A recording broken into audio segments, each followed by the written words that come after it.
Welcome back to Fox Recaps.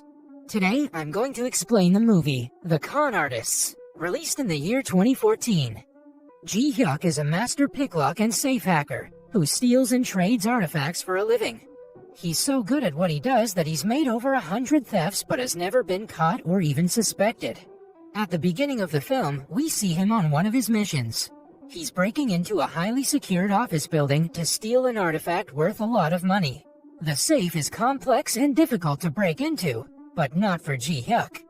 He manages to unlock it in a minute and successfully steals the artifact. He also manages to trick the guards, but when he's out of danger, he accidentally breaks the expensive artifact. All the trouble Ji Hyuk went through goes to waste, but he doesn't want to give up yet. He precisely designs a copy of the statue and creates an identical version of it. He then brings the copy to a famous antique artifact seller. The man knows the statue is a fake and refuses to do business with Ji Hyuk.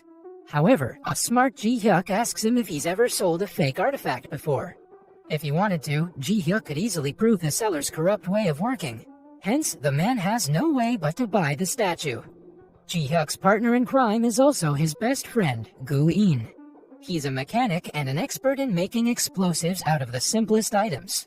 After the last heist, Ji Hyuk is now planning to make fake bills. He's able to make a unique formula that prints counterfeit but identical bills. However, the print wears off when it's exposed to alcohol. When the plan doesn't work, the duo decides to target something else, a jewelry shop that stores diamonds worth $3 million. The task is particularly difficult because the shop is heavily guarded and has CCTV cameras everywhere. To disable the cameras, they need a skilled hacker who's willing to help them. This is where a young guy named Zhang Bei comes in. Rumor has it that Zhang Bei once betrayed his partners and sold them out for money. Still, Ji Hyuk and Gu In decide to trust him with the task because he's the best in the business. Next, Ji Hyuk makes friends with a woman named Eun Ha, who's an art expert. He takes her out on a professional date and comments on her necklace, which was a gift from her late father. They go to a jewelry shop to test the authenticity of the necklace, and it turns out the little diamond is a collectible that's worth millions of dollars. When no one is looking, Ji Hyuk slides a bag under his sofa and leaves. They go to a second jewelry shop to confirm the worth of the diamond and get the same reaction from the dealer.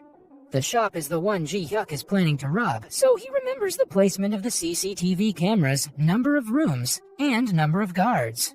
At the end of the day, he evaluates that they have to complete the robbery in less than 10 minutes.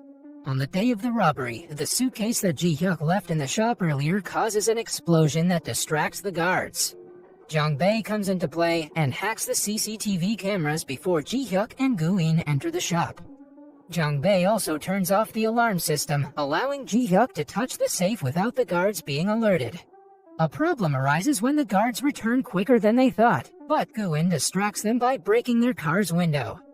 In the meantime, Ji Hyuk gets his hands on the diamonds and takes them away. The trio reunites in the car and celebrates the win. The following day, the owner of the stolen diamonds, Cho, is furious, but at the same time impressed by the con artists who are able to steal through such tight security. Cho is a millionaire businessman and a gangster. He's killed several people to get where he is today and doesn't plan to back down anytime soon. Recently, he cemented his accountant to the ground for trying to double-cross him. Cho is also planning his own heist and needs some skilled con men for it. He's kidnapped and tested several safecrackers and picklocks for the past month. However, no one has lived up to his standard yet. Now that he knows a skilled con man is somewhere out there, he doesn't waste much time before telling his people to find out who stole the diamonds. He doesn't want to apprehend the thieves, but give them a better task. For the next few days, his men keep an eye on every diamond dealer in the city, and soon find out about Ji Hyuk and his hideout. Cho meets the group and offers them a 5% commission each if they agree to help him with a heist. If they do not oblige, the loved ones of all three of them will be killed. Ji Hyuk realizes that Cho thinks Eun Ha is his girlfriend, but he doesn't bother to correct them. In the end, he accepts the offer and agrees to help. After that, Cho tells them he has $150 million worth of black money in cash being imported into Korea through Incheon Customs. It's the primary point for all imports in Korea and is heavily guarded with the best security systems in all of Asia. Alongside the cash, Cho is also importing food coupons, which is perfectly legal. He wants the trio to use the coupons as a cover and bring the black money out of the customs. The team agrees and starts devising an elaborate plan since this is bigger than any heist they've ever performed. While everyone is busy, Cho calls Jung Bae for a private meeting and pays him a lot of money to keep an eye on Ji-hyuk and Gu-in. He wants to make sure the two don't double-cross him. In the meantime, the police are still looking for the diamond robbers. They notice in CCTV footage that Ji-hyuk was the one who brought the explosive to the nearby jewelry store that acted as a distraction. They go to Ji-hyuk's home and find a room filled with plans and data about the next heist. It's really sloppy of Ji-hyuk to leave it all out in the open, but the police take full advantage of it and realize he and Cho are connected in some way. A day prior to the D-Day, Ji-hyuk and Gu-in go to the port and set up an explosive as a distraction and a device that will help Jung Bae to hack the port's security system. On returning to the hideout, Ji-hyuk tells Gu-in that he's planning to betray Cho and get all the money by changing the coupon's delivery address to his. However, Jung Bae hears them discussing the plan and tells Cho. Cho decides to confront Ji-hyuk later because he still needs him for the heist. In the following scene, we see Ji-hyuk outside of Yeonha's art gallery waiting for her. She ignores him completely, given that he hasn't replied to her texts or calls. When she refuses to talk, he reveals that he's a student of her late father. We're then introduced to the master con artist who brought Ji-hyuk into the world of crime, Mr. Oh.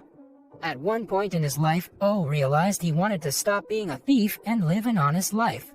However, the same day, he was killed by his business partner, none other than Cho. Yeonha doesn't believe Ji-hyuk anymore and walks away. Only a few seconds later, she's kidnapped by Cho's people so they can keep Ji-hyuk in check. Finally, the day of the heist arrives and everyone manages to enter the port in their respective disguise as planned. The initial move begins when Cho sets off an explosive that distracts the guards and confuses them. At the same time, Jung Bae uses his skills to hack the security's mainframe and makes it look like it was caused by the explosion. To the officials, it's a minor problem that will be solved in 40 minutes. This provides Ji-hyuk and Gu-in enough time to complete their mission. They go to the secured room where Ji-hyuk cracks the safe open. They finally stand in front of a massive stack of money and are mesmerized by it. Not wasting much time, they start loading the truck with the money and swapping it with the food tickets. Just then, the police arrive at the scene after finding out about the explosion. They make rounds around the port, which causes Ji-hyuk to stop seconds before he escapes with the money. Taking this as an opportunity, Ji-hyuk goes to the customs office to change the address from Cho's to his as he had planned. But after finding out about his plan from Jung Bae, Cho is easily able to stop him. He holds Ji-hyuk at gunpoint and urges him to surrender himself to the police. When Ji-hyuk refuses, he is shown Yeonha's necklace. To save her life, he reluctantly has to go in front of a SWAT team and surrender. Right before he's arrested, he jumps into the water and is shot in the process. Moreover, the explosive in his hand also goes off, which ensures his death. When Gu-in finds out about this, he is devastated, but Jung Bae, on the other hand, is happy that they get to keep his share of the money. He and Gu-in get into an altercation that ends when Jung Bae stabs Gu-in and leaves him to die. Finally, the container ship makes it to Cho, but when he opens it, he's surprised to see it filled with coupons and not money. As he loses his mind over where the money went, he gets a call from Ji-hyuk, who turns out to be well and alive. It is then revealed that everything Ji-hyuk did since the beginning of the film was to destroy Cho for murdering Mr. Oh. Firstly, the artifact he stole and replaced with a fake one had a microphone inside of it. He knew Cho was a regular customer of the dealer. Luck worked in Ji-hyuk's favor, and Cho bought the artifact in an auction. Then, he found out about Cho looking for a safe hacker and decided to steal the diamonds to come into his view. All this time when Cho thought he was chasing Ji-hyuk, it was Ji-hyuk who was leaving clues for him. Jung Bae was also with the group all along and was asked to pretend to be on Cho's side. The SWAT team that was about to arrest Ji-hyuk in the port were his own people in disguise, and the bullet was also fake. They saved Gu-in later from where he was pretending to be dead. In the end, Cho doesn't have his money, and Ji-hyuk has called the police on him. The hideout is raided right after the call, and Cho's men start fighting the police while trying to save their lives. When everyone is distracted, Jung Bae saves Yeonha and brings her away from danger. Cho sees the chaos his plan has turned into and escapes the scene. A few hours later, everything calmed down in the hideout. Since no one is around, Ji-hyuk's people come to take the food coupon even though it's not worth a lot. But then, we find out that the coupons are actually the money that they were supposed to steal. When they were transferring the money in the port, they were also printing it on the fake bill printer that Ji-hyuk created long ago. When a bill goes through the printer, it comes out as a coupon due to the oxidation, but will turn back to money when treated with alcohol. Since Cho didn't know about this, he saw the coupons and thought he lost the money when it was in front of him the entire time. As a final blow, Ji-hyuk crashes into Cho's car and leaves him to the cops. In their hideout, the coupons are showered in alcohol and turned into real money. After the incident, Ji-hyuk goes missing in action for a few months. Then one day, Yun-ha receives a lot of money from him that he had promised he would give her to start an art gallery in Dubai. Yun-ha uses the money as she had wished long ago. On her trip to Dubai, she also notices her necklace in a museum that she lost when she was kidnapped. Suddenly, Ji-hyuk appears behind her and the movie ends as the two reunite. That was all from the video. I hope you liked it. Subscribe for more content like this, and hit the like button to help us out. Also, leave a comment if you want us to recap your favorite movie. Until next time, take care.